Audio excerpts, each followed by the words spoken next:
different stakeholders and even elected leaders have different opinions about matters development. There are those who believe that the government of the day should prioritize those that elected it in matters development. But there are those who are of the school of thought that it doesn't matter whether a particular person or a particular mwananchi elected a particular government, development is for all. Now, what should be done? What does the Constitution say? This is what we'll actually also want to find out.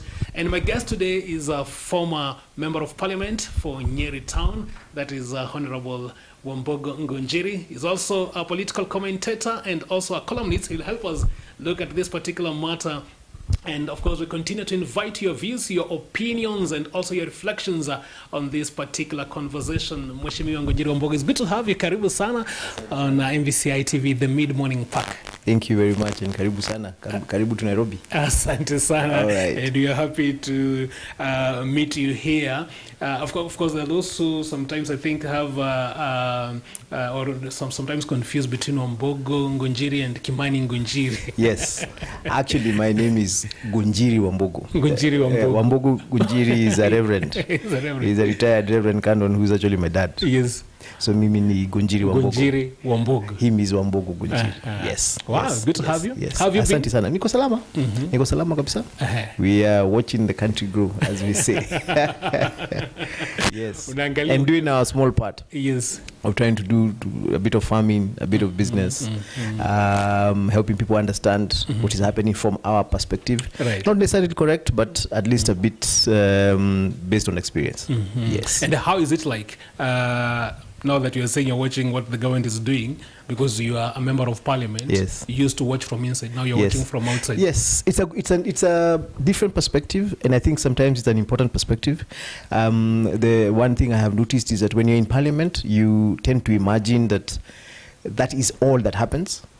You know, when you're in parliament, when you're in office, it looks like that is what life is. That is, it takes over your life completely, to the point where when you're not doing it, you feel as if you are not doing life. Okay. So it's very interesting to come out and realize that there's so much more happening, and that part of life is a very small part of the big picture. Okay. Yes. Are there times when you also feel that, if I was there, maybe I could have done better? Actually, I haven't had a moment like that yet. I haven't had a moment like that yet. Right. I think for me, because I have been busy since I got out, I haven't had that moment of. Well, I guess that would happen if you're not doing much and then you keep an eye on what is happening in the house. I don't keep that much of an eye on what is happening in the house. I keep a lot of an eye on what is happening outside. Okay. Outside the house. And I also did a small thing. So I give myself an opportunity every week to analyze what is happening. So I feel as if I'm still part of the national conversation. Which is a good thing. Wow, thank you so much, Mwesh, and welcome so much. Now, Mwesh, of course, I want to go straight to the subject of discussion today. And of course, this is something that has been hitting the headlines recently. We know that the president has gone to Nyanza and also some other areas that actually did not vote for him in last year's general election. And now this one has actually been welcomed differently. And there are those who feel that maybe the president has done what is actually supposed to be done, especially him being the unifying factor. But of course, there are those who think that for those who gave him most of the votes should have first of all gotten the priority. What is your take on this? First, let me start from an understanding of politics. When I was in school, when I was doing political science, we were taught that politics is the division of resources that are never enough. So part of the reason why we have a political process is because people go into you elect people who go to compete to ensure that you get resources. So you have a cake that can fit 10 people, and you're 20. So there's always that scramble for who's going to get it now, who's going to get which piece, how do you divide it? Do you divide half so that everybody gets all the 20, or does everybody get one and then 10 don't get? That is a political conversation. That is a political competition we see. Now, when you go into elections, the reason people go into elections is that you have one wing, like now the last election had Azimio and Kenya Kwanza. Yeah. So you're competing to take control of how those resources are going to be divided. So the team that wins goes to decide how we will be dividing these resources. Are we going to divide them into half for everyone? Or are we going to divide into one and half of the team doesn't get? Now, there's been also there's something else I think we are not getting very clear. Okay. We need to distinguish development from political opportunities. I've tried to make that in the last couple of days. This is what I mean. Everybody deserves development. Right. Everybody. Anybody who is paying taxes in the country. Yes, and that one is outside politics. For example, you cannot decide that only some parts are going to have schools, or only some parts are going to have medical access, or only some parts are going to have roads. So there is a situation where everybody there's a baseline that everybody needs to get. Okay. And then there's what is called political opportunities that are made based on the structure that decides how that development is done. So the structure that decides, for example, the leadership of the House in Parliament, the majority leader, the majority whip, the majority Senate, the cabinet secretaries, that is a voice when you have something like the National Security Advisory Council. The people who sit on it, the Minister of Defense, the Minister of Internal Security, the Minister of Foreign Affairs. Now, that particular unit makes a lot of decisions that define how the country runs. When you go into politics, you want to be part of the people around the table. It is very difficult for you to go and sit around the table if you did not win. And that's now the part that we have to distinguish. So these people who sit around the table make the decision of this year we are going to put a lot of money into infrastructure rather than healthcare. Now, once they make that decision, that infrastructure is put across the country. Now, what I'm seeing people arguing about is, so should you, when I listen to someone like the Deputy President, for example, he keeps insisting the people around the table should be the ones who voted for Kenya Kwanza government. The development that goes out should go to everybody, whether you voted for him, for them or not. When the president goes to Nyanza, for example, he is implementing development. Right. That is an expectation. Okay. But then he's going to implement a decision that was made around a table. For example, in cabinet. Now, the cabinet, the members of the cabinet, none of them is from the opposition. But you see, they sit and they discuss from a Kenya Kwanza perspective. Had Azimio won, they would have been sitting and discussing from an Azimio perspective. Once that decision is made, said, okay, we are going to build the shipyard in Kisumu. I mean, there's no other place that has a lake. So if you're going to make a decision to build shipyards, you're going to go to Nyanza. To Nyanza, sure. Whether they voted for you or not. If you're going to deal with the sugar issue, you're going to go to Western. Whether they voted for you or not, because you're going to be like, okay, we need to do something about our sugar industry. We are getting a shortfall of sugar. Or if you sit down and decide about rice, mtaenda Kirinyaga. So the people, what we are failing to do is distinguish between the implementation of services and the determination of what services. And two things are coming out, Muhesh. Maybe you can make it clear for us, because we know previously in the past, there has been the word that some regions, like maybe Nyanza, Western, people believe that maybe they've lagged behind development-wise because maybe of the political choices that they've made. In your own opinion, how true is it in relation now maybe to what the president is doing right now, that even though maybe he did not get good votes from Nyanza, but nonetheless, he wants to ensure that they are also at par with the rest of the country. Now, on the other issue that you've talked about,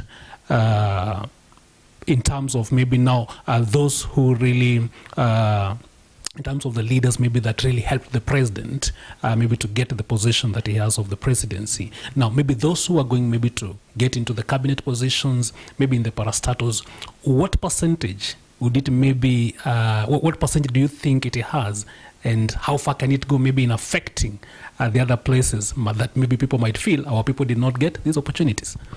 Thank you. First and foremost, the issue of marginalization of regions. I don't think any regions that have been marginalized because they didn't have a representation in government. If you remember Northeastern for a long time, Northeastern has produced a chief of defense forces. Sure. Right? It has ministers. And nearly every government, by the way, has had a minister from Northeastern. Right. When you go to Nyanza, when you go to Western, if we remember, I think it was the Kibaki government that had 11, I think were they the 7 ministers from Western Province. I think the issue is the policy of the government of the day. Okay. If the policy of the government of the day, for example, if we decide we're going to have a social focus, because different governments have different themes. A government can decide, like what happened during the Jomo Kenyatta government, and they came up with a session paper number 10 that is always quoted and misquoted, where they decided they're going to invest money in areas that had a higher rate of production, meaning that they were already developed by the colonial government. So it was faster to put money in them, produce, get money out, and then use the money that was coming to go and invest in other places. It's like when you're running a business, and maybe your business, you have already gotten an infrastructure to do production of bread, right? And then you want to expand and go into farming. So you decide, okay, we're going to first put some more money into the bread manufacturing place. Then from the money we make from selling bread, we go and invest in farming. Now that was a decision that was made by session paper number 10, and I tell you, it was a paper written by Tom Mboya and Kibaki in the 60s. And that had created a warped sense of development, because then it went to the urban centers. During Moi's time, development used to be centered around provincial headquarters. So you'd come to somewhere like Nyeri. Within Nyeri was developed, but as you got out of Nyeri, you went to Murang'a. To date, you'll still find places in Murang'a that are very, very undeveloped. You go to Kieni, find people where people actually get relief food. Then you come to, when you go to Northeastern, you find Garissa is developed. Then when you go outside, it's not. If you go to Nyanza, you find Kisumu is developed. Then you go outside, it's not. So the issue of development, I know we have also politicized marginalization to a large extent, where, like today, I keep seeing pictures of Kisumu, right? There's a recent time there was this competition between Kisumu haciendas, they were being called haciendas in Kisumu, and houses in Central. And people were making fun about, and until it became an issue of capital and capital resources and something else. Every region has a certain element of development and a certain element of non-development. Now, when you want to politicize, we have, for example, in Kieni, in Nyeri County, we have places that are so dry, they're actually arid and semi-arid. They are classified as arid and semi-arid nationally. But you never hear people talking about that. Why? Because Central is perceived to be completely. So when people are given relief food in Central, it becomes news. But it's because we've politicized, and the problem about politicizing marginalization, it means that even when you're running government, that now becomes a narrative you use to look for votes. We need to get into government so that we, but essentially, Kisumu right now, the Kisumu as a county might actually be more developed than some of the Central Kenya counties we have at this moment in time. Because also it's also from the time we got devolution, it's now a factor of the leadership you get at a very local level. The amount of money, for example, that has gone into Turkana County over the last 10 years is unbelievable. So the question is, what have they done with it? So the development narrative needs to move from politics to where every Kenyan, because we have got Kenyans living everywhere. We have, for example, in Mombasa, at the coast, we have a lot of people from Mount Kenya. But you'll hear people saying coast is not developed.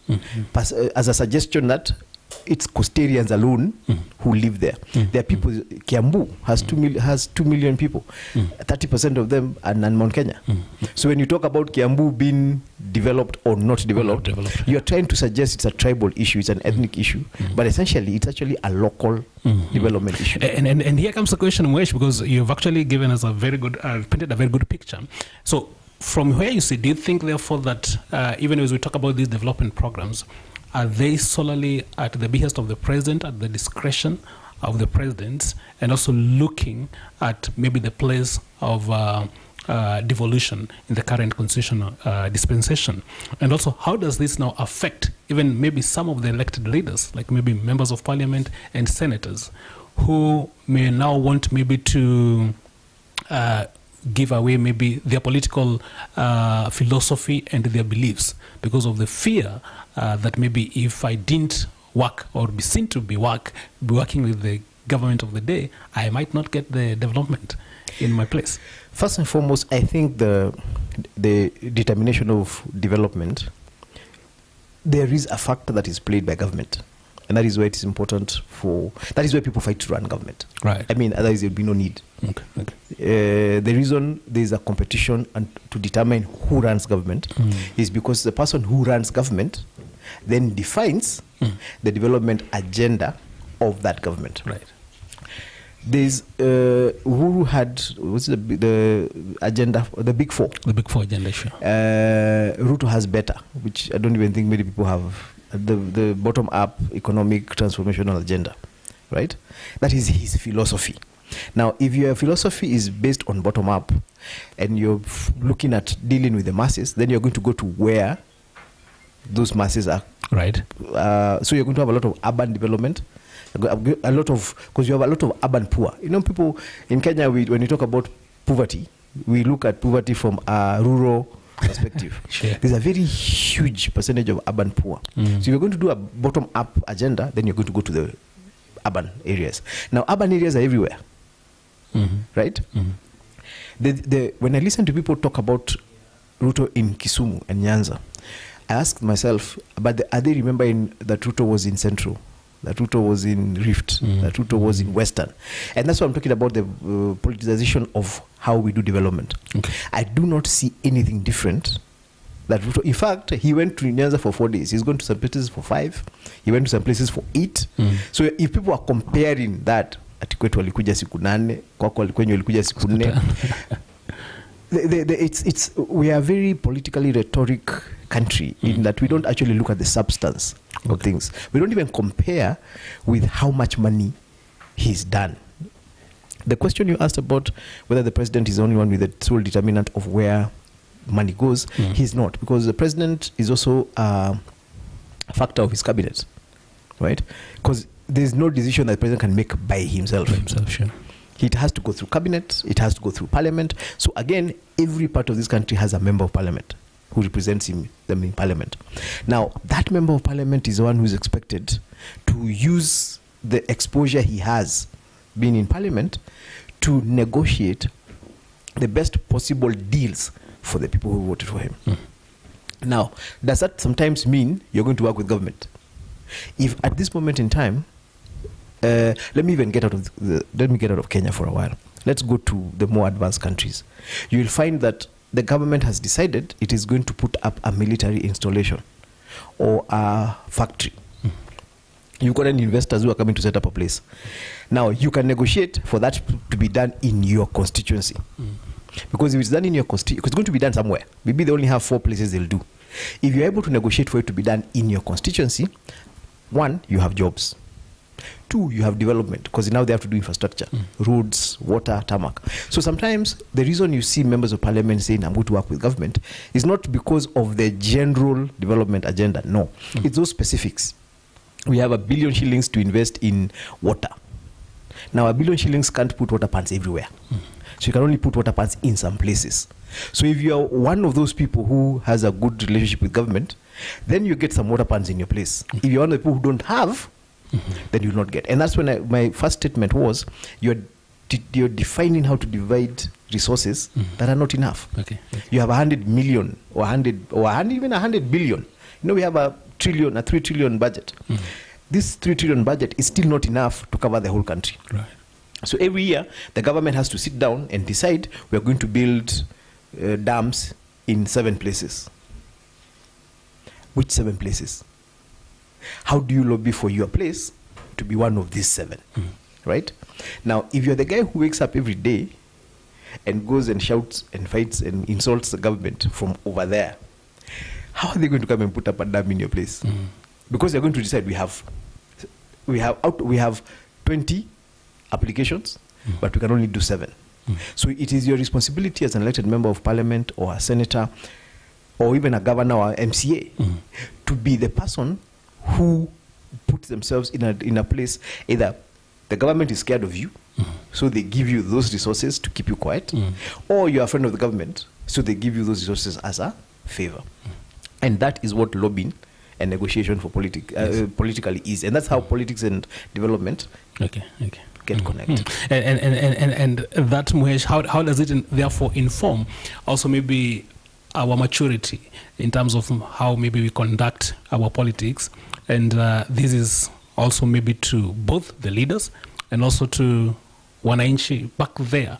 I mean, what is it that they really need to, or what are some of the issues that they really need maybe to put into consideration, even maybe when they look at their political leaders in relation to the matters that, or the matter development being or actually being brought in the areas? I think the lesson that Mwananchi needs to, voters, we're all voters, but the lesson we need to learn, and I think we're going to keep learning this lesson, is that the person you vote for, at whatever level, has a very significant effect on the life you live at a very basic level.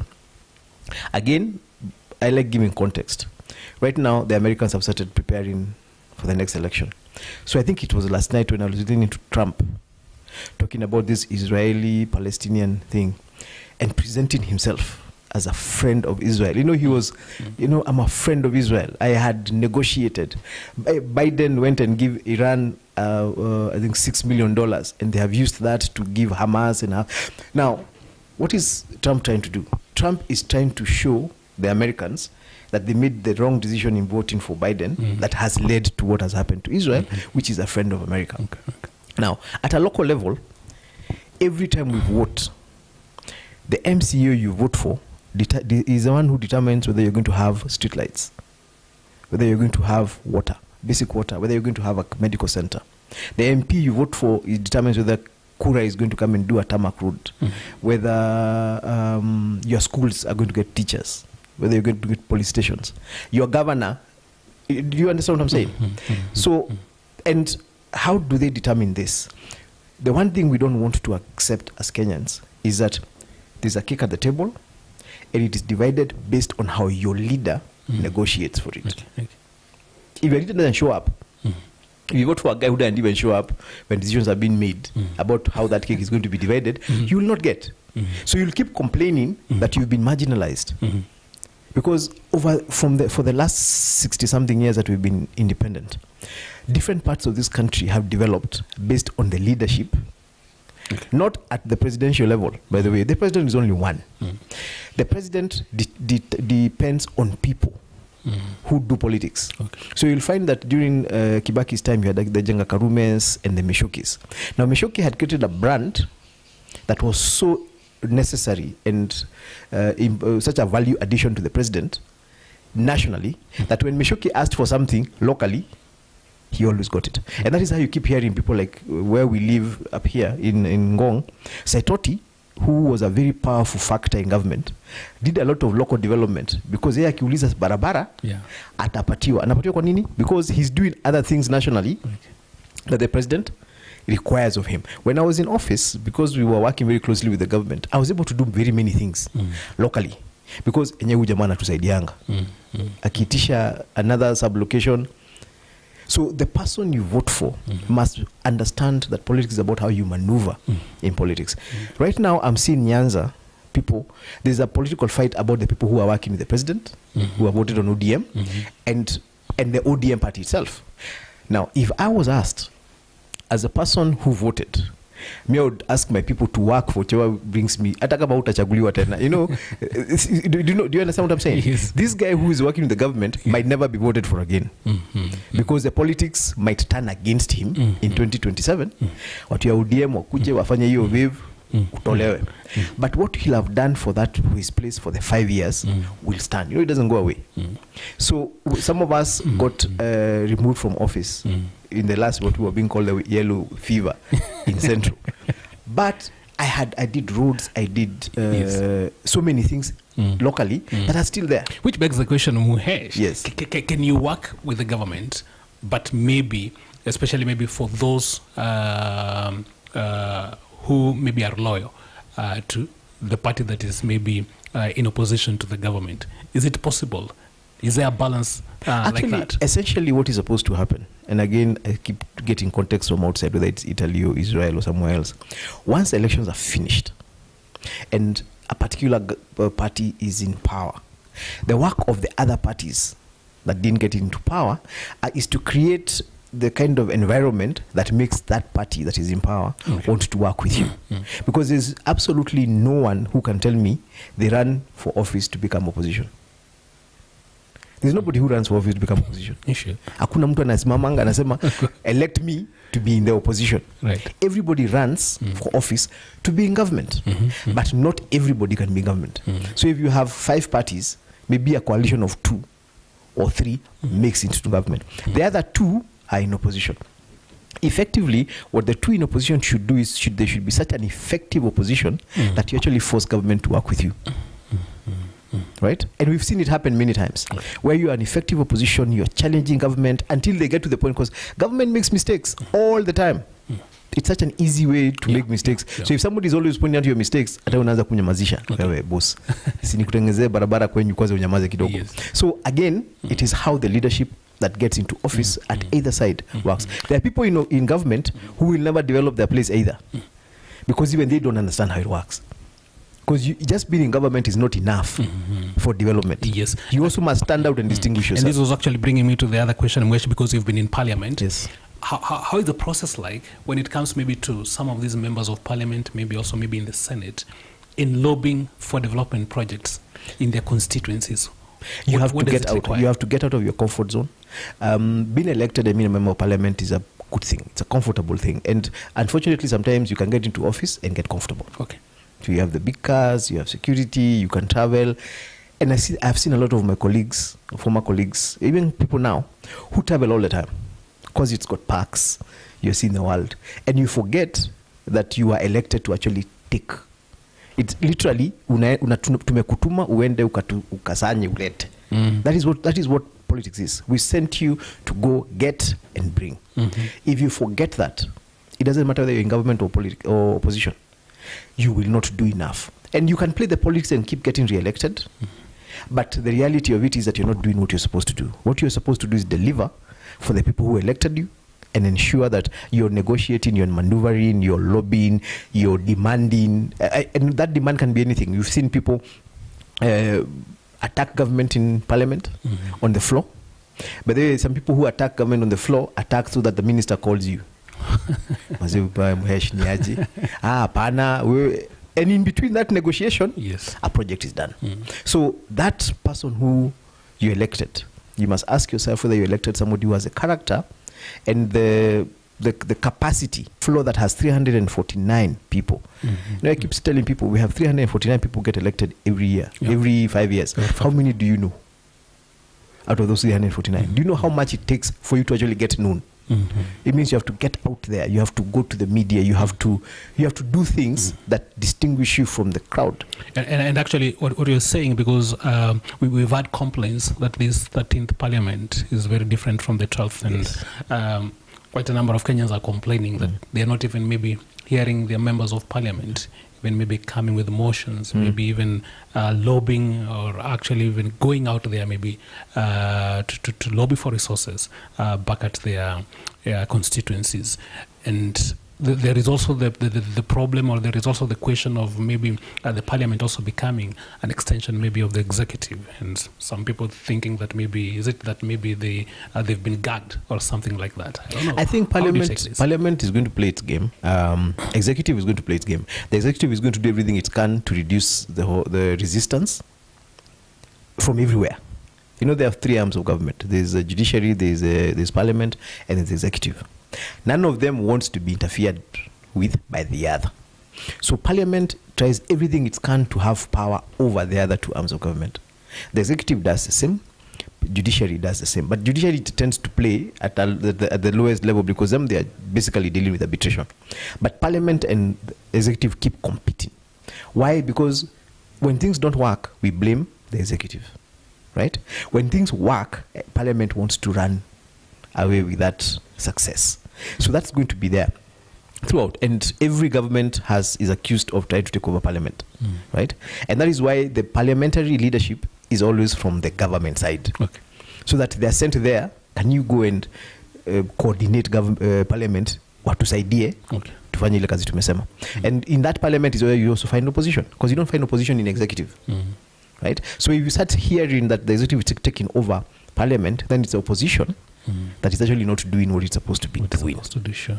Right? Because there's no opposition in the executive. Okay. The second thing is the whole idea of what parliament must keep trying to do. I think for me is you have to keep remembering that you might only have those 5 years. So when you get into parliament or when you get to the executive, you must figure out what at the end of these 5 years, what will I say I did? Right? It's a short period. It's a very short period, by the way. When you think about it, 1 year is gone. Right. We have at most 2 years before we go back into full-blown politics. Now, in these 3 years, so you've done 1 year. If in 1 year you've been in parliament and you are not known beyond your village, you're not going to do much for your constituency. Okay. Because even just, when you're in parliament, when you're outside here, everybody calls you Mheshimiwa. When you're in parliament, you're all Mheshimiwas. Right? So when you go to see a minister or a PS, do they know you? Are they able to tell you from the crowd? Are they able to tell you to say that huyu ni mbunge wa hali fulani? Yes. That's the first thing you must do. Okay. You must make yourself distinct to the point where when you meet a PS, he recognizes you, he knows where you come from. But even him, when he's thinking, but tunatengeneza barabara, tuko na pesa ya barabara. Parliament gives money for 100 kilometers of road. It doesn't say where they're going to go. You understand? Now, your member of parliament must go to the ministry and negotiate for 10 of those kilometers to be in his constituency. Okay. Cabinet, I'm talking about cabinet, sorry. So money is given to the government by parliament. They give a certain amount of money. So cabinet comes up with a proposal, says we want to put this amount of money into roads, this amount of money into hospitals, this amount of money into water projects, this amount of money into security projects. As your member of parliament must then go and negotiate and ensure that part of the money that was put into medical infrastructure comes to his place. Now, if he's not able to negotiate, if he's not able to lobby, if he's not known, you're not going to get that that development. We're pressed for time, yes. But even as we come to the close of these, therefore, what do you think? Is it a matter of maybe Kenyans reading too much, maybe on what we've been hearing about a perceived wedge between the president and his deputy, and coming at a time maybe when also Kenyans are actually remembering what happened to the current president and the former president? And the former president. I think first and foremost, I suspect it's a lot of that. Plus also, we must try and understand. So anytime the president, there was this perception that once the president was elected, the people who elected him expected him to continue with the grudge and the competitive thing he had against the other side. And I remember hearing that one of the things that President Ruto did, and I think even Uhuru had done before and Kibaki had done, immediately become president. The one thing only you have that nobody else of the 50 million Kenyans has is a responsibility over all Kenyans. And it's up to you to decide. Okay. Are you going to take that responsibility or are you going to refuse it? Because you're the only one who has that responsibility. I hear and I know for a fact that President Ruto took that responsibility. It is part of the reason why he was willing to listen to Raila despite the anger and the fight that they had. That is a responsibility for the commander-in-chief and the president that we have. Now, there's something that the deputy president said recently when he was in Nandi, I think last weekend. He said, we are going to 2027. The president has a responsibility of increasing shareholders in this company of ours. He has a responsibility of maintaining the ones they have.